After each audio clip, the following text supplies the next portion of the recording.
ప్రపంచం జ్ఞానస్వరూపంలోకి ప్రపంచం వస్తుంది.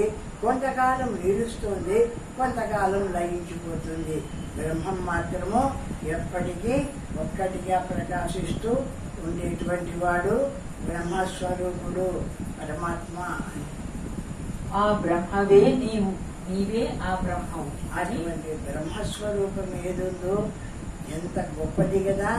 అంత గొప్ప బ్రహ్మస్వరూపము నీవై ఉన్నావు అంటే దీంట్లో జ్ఞాన రూపంగా ఏ నేనంటూ సర్వాన్ని తెలుసుకుంటుందో నాలో జ్ఞానము, ఆ జ్ఞానం ఆ బ్రహ్మస్వరూపమై ఉంది. అంతటా ఇప్పుడు చెప్పినటువంటి ఆ అఖండమైన బ్రహ్మం ఎంతది ఉందో ఆ బ్రహ్మస్వరూపమై ఉంది. నా జ్ఞానం కూడా ఆ బ్రహ్మస్వరూపంలోనిది.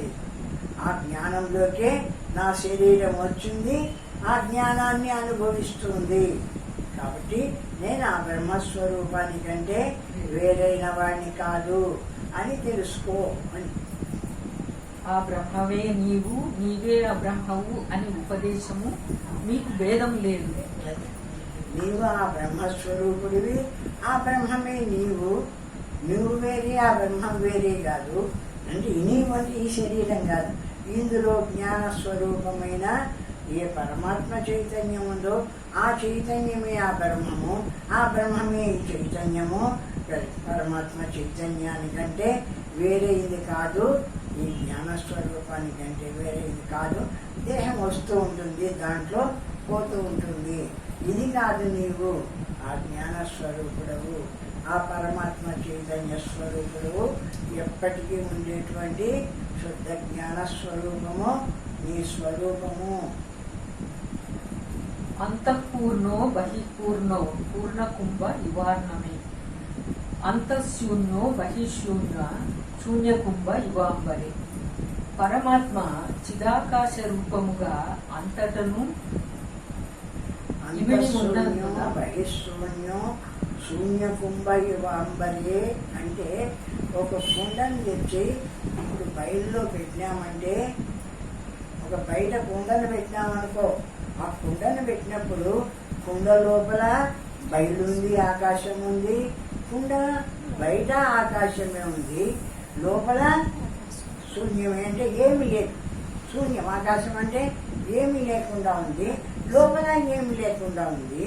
అదే కుండను తీసుకుపోయి నీళ్లలో ముంచి పెట్టినామంటే అంతఃపూర్ణే బహిఃపూర్ణే పూర్ణకుంభ ఇవాంబరే. ఆ విధంగా ఆ కుండను తీసుకుపోయి నీళ్లలో ముంచినామంటే లోపల నీళ్లే, బయట నీళ్లే, అంత నీళ్లతో నిండిపోయి ఉంది. ఆ విధంగా మన జ్ఞానస్వరూపమైన పరమాత్మలో ఈ కుండ ముంచబడింది. ఇది కూడా ఒక కుండ. ఈ కుండ ఆ పరమాత్మలో ముంచబడింది. ఈ ముంచబడే వారికే ఈ పరమాత్మ ఈ కుండలోకి వచ్చినాడు, శరీరంలోకి వచ్చినాడు, బయట ఉన్నాడు.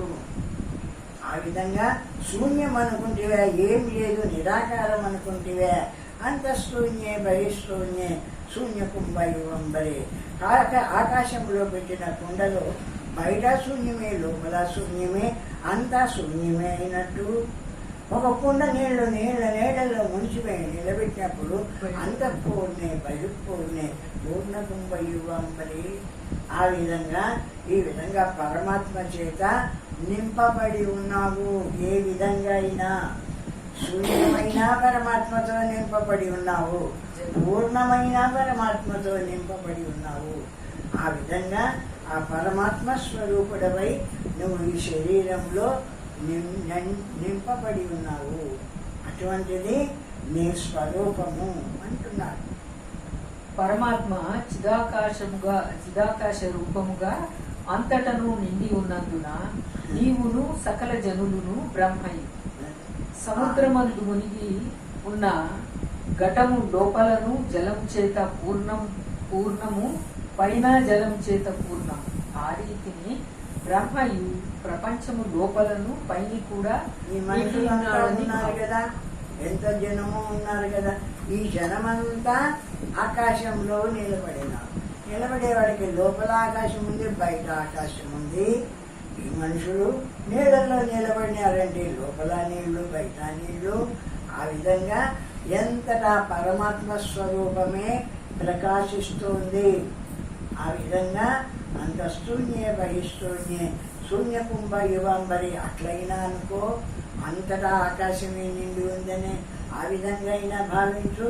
అంతఃపూర్ణే బహిపూర్ణే పూర్ణకుంభ యువాంబరి అంటే నీళ్ళల్లో ముంచిన కడవలాగా లోపల నీళ్లు బయట నీళ్లు ఉన్నట్టు నాలో లోపల బ్రహ్మమే బయట బ్రహ్మమే, బ్రహ్మంలో నా శరీరం ముంచబడింది అని అట్లయినా అనుకో. ఆ విధంగా అనుకో అంటాడు. బ్రహ్మ నిర్మలమైనందున నేత్రములకు అగుపడుచున్న అగుపించేది కాదు. ఏది రూపం ఉండేదైతే కంటికి అగుపిస్తుంది. నిర్మలమైంది. ఈ ఆకాశాన్ని చూడు అంటే ఏం చూస్తావు? నిరాకారం. అది ఏం కనిపిస్తుంది నీకు? వస్తువుగా కనిపిస్తుందా అంటే ఏ వస్తువుగా కాకుండా నిరాకారమై శూన్యమై ఆకాశతుల్యంగా ప్రకాశిస్తుంది. ఈ జ్ఞానస్వరూపమైన పరమాత్మ కూడా ఆ విధంగా ప్రకాశిస్తోంది. అగుపడుచున్న శరీరాది పదార్థములు మాయ చేత కల్పితములు. అజ్ఞాన స్వరూపంలో ఏమంటే మనకు నీ శరీరం ఆమె శరీరం, ఆమెకో పేరు నీకో పేరు, వేరుగా కనిపిస్తున్నాయి శరీరాలు. ఇవన్నీ కూడా మాయ చేత ఉన్నట్టు కనిపిస్తూ ఉండేటువంటివి. కొంతకాలానికి ఎవరి శరీరము ఉండదు, అన్ని శరీరాలు పోతాయి. అన్ని శరీరాల్లో ఉండేటువంటి ఈ జ్ఞాన స్వరూపం మాత్రం సర్వవ్యాపకంగా అట్లే ఉంటుంది. ఆ శరీరాలు వస్తుంటే ఆ శరీరాలకు వచ్చి ఉంటుంది, శరీరాలు పోతుంటే శరీరాలు పోతున్నాయి. జ్ఞాన ప్రకాశము అట్లే ప్రకాశిస్తూ జ్ఞానమాత్రంగా ఉంది. ఆ విధంగా ఉన్నాడు పరమాత్మ కూడా. సర్వవ్యాపకుడై పరబ్రహ్మస్వరూపుడు కూడా అనంతమై సర్వవ్యాపకంగా ఉన్నాడు. సర్వవ్యాపకంగా ఉన్న పరమాత్మలోకి శరీరాలు వచ్చినాయి. ఈ శరీరాల్లోకి వచ్చినాడు పరమాత్మ. ఎంతకాలం శరీరాలు నిలబడి ఉంటాయో అంతకాలం నిలిచి ఉంటున్నాడు. ఎప్పుడు ఈ శరీరాలు పోతాయో అప్పుడు ఆకాశంలో కలిసినట్టు కలిసిపోతున్నాడు. పరమాత్మ స్వరూపుడు గాలి.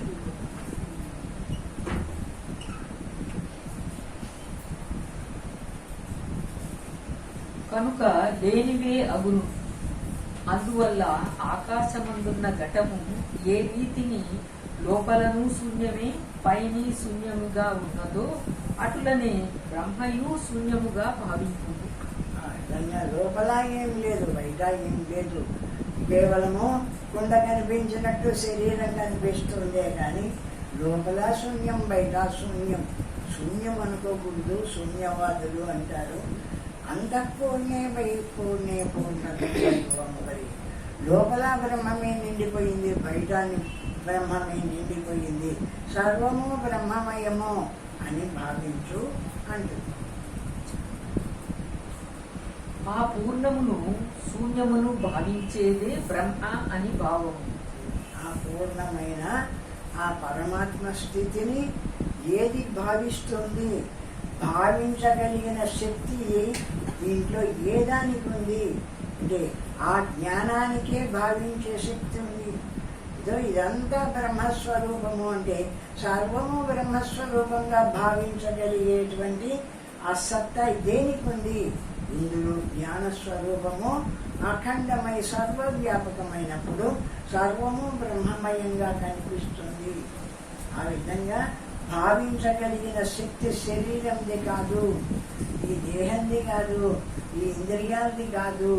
అఖండమైన జ్ఞానస్వరూపమైన ఆ పరమాత్మే అంతటా ఉన్నానని భావిస్తున్నాడు, అంత ఆస్వరూపమని భావిస్తూ ఉన్నాడు. ఆ విధంగా సర్వాన్ని భావించేటువంటి వాడు పరమాత్మ స్వరూపుడు. ఈ నేత్రములకు శూన్యము కాని జ్ఞాన దృష్టికి పూర్ణమని భావము. కంటికి అనిపించదు కానీ శూన్యం, ఏది ఏ రూపము లేదు కాబట్టి కంటికి అనిపించదు కానీ జ్ఞానంతో చూస్తే సర్వత్రా నిండిపోయినటువంటిది ఈ జ్ఞాన స్వరూపమైన పరమాత్మ. ఆ జ్ఞాన దృష్టికి రూపించేటువంటిది. నువ్వు అజ్ఞానంతో విచారించి చూడు, ఎక్కడ లేదు ఈ జ్ఞాన స్వరూపమైన పరమాత్మ. ఆకాశమా, ఆకాశ రూపంగా పరమాత్మే ప్రకాశిస్తుంది. భూమి, భూమి రూపంగా పరమాత్మే ప్రకాశిస్తుంది. అన్ని రూపాలతో ఏ జ్ఞాన మనుషులు, పశువులు, పక్షులు, మొత్తం అన్ని రూపాల చేత ఏ జ్ఞాన స్వరూపమైన ప్రకాశము నిండిపోయిందో ఆ బ్రహ్మము అనంతమైనటువంటి సర్వవ్యాపకమైన పరమాత్మ. ఆ విధంగా అఖండ బ్రహ్మాన్ని తెలుసుకో అంటాడు. మా భవగ్రయ భావాత్మ గ్రాహకాత్మ చ మా భవ భావనామఖిలాం త్యక్త్వా యచ్చేషం తన్మయో భవ. ఒక వస్తువును చూచేవాడవు నీవు కావు, నీ చేత చూడబడేదియు నీవు కావు. నేను ఇది అనే వేద జ్ఞానమును మనస్సు యందు గల సకల సంకల్పములను విడవగా తూష్ణీభావముగా ఉన్నప్పుడు ఏది మిగిలి ఉన్నదో అది నీ నిజ రూపము. ఒక వస్తువును చూచేవాడవు నీవు కావు. ఈ ప్రపంచమంతా ఇది ఉంది, అది ఉంది, ఇది ఉంది అని తెలుసుకుంటున్నాం కదా. ఈ చూచేవాడవా నీవు అంటే నేను నేనని మనం దేన్ని అనుకుంటున్నాము? ఈ శరీరాన్ని అనుకుంటున్నాం కాబట్టి ఈ శరీరాన్ని, ఈ కళ్ళను నేను అనుకుంటున్నాం. ఇవి చూస్తున్నాయి అనుకుంటున్నాం. ఇవి కాదు చూసేది. ఇందులో ఏ జ్ఞాన స్వరూపమైన పరమాత్మ ప్రకాశిస్తుందో ఆ జ్ఞానము చూస్తుంది. ఆ జ్ఞానం నీ స్వరూపము అంటాడు. నీ చేత చూడబడేదియు నీవు కావు. ఏదేది నీ చేత ఇది ఉంది, అది ఉంది, వాడున్నాడు, వీడున్నాడు అని మనం దేన్ని చూస్తున్నామో అదంతా కూడా నా స్వరూపం కాదు, నా పరమాత్మ స్వరూపం కాదు అంటాడు. నేను ఇది అనే వేద జ్ఞానమును మనస్సు యందు గల సకల సంకల్పములను చూడగా, నేను అంటే నా శరీరం అనుకుంటా, వీడు అంటే వాడి శరీరం చూస్తా.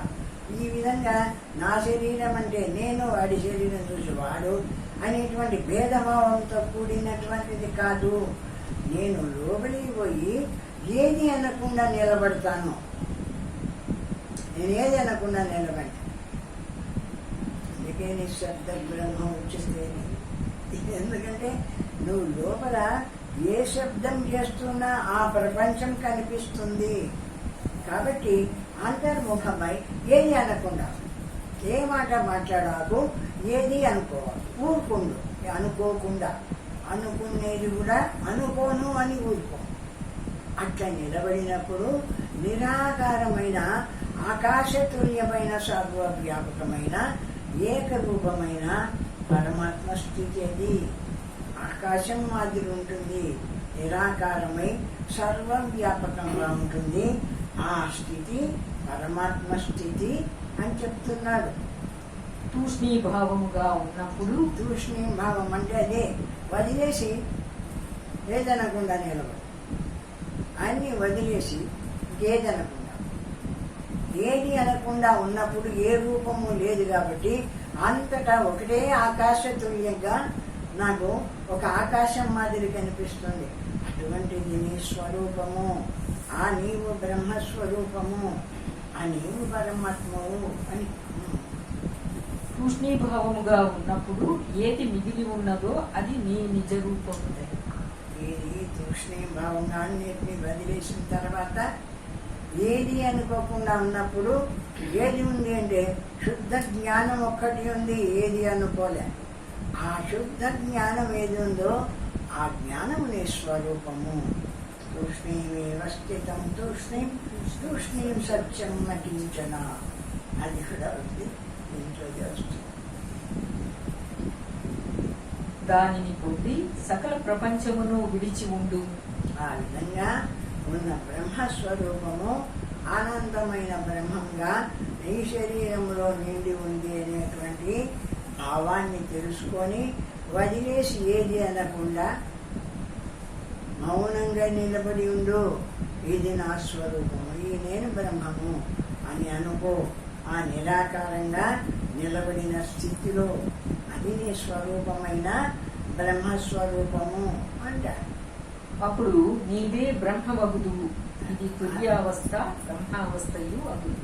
అప్పుడు ఈ బ్రహ్మమే అని నేను అనుకున్నాం, నువ్వు ఊరుకున్నావు, ఏది అనుకోలే. అప్పుడు అంతటా ఉన్న బ్రహ్మమైపోయినావు.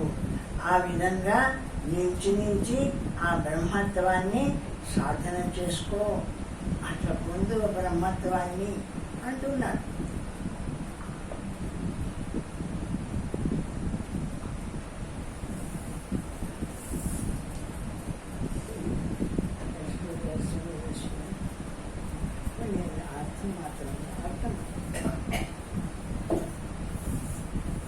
ప్రపంచమందున్న ఒక వస్తువును చూచేవాడు చూడడము, చూడబడేది అనే వేద వ్యవహారము త్రిపుటి అనబడు.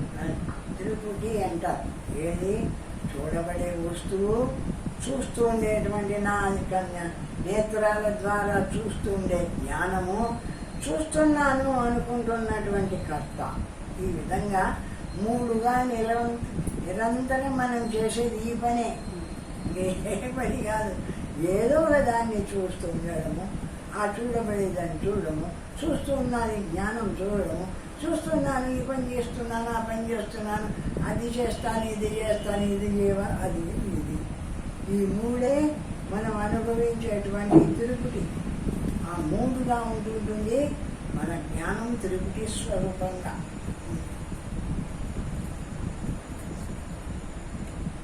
ఇందులో ఆదినున్న ద్రష్ట, చివరనున్న దృశ్యము మాయం. మధ్య పదము అనగా దృష్టి, జ్ఞానము సత్యవస్తు. ఆ చూస్తూ ఉన్న జ్ఞానముందే మన కంటి ద్వారా పోయి ఎదురుగా ఉన్న వస్తువును చూసిందే. ఆ జ్ఞానం వాస్తవమైంది.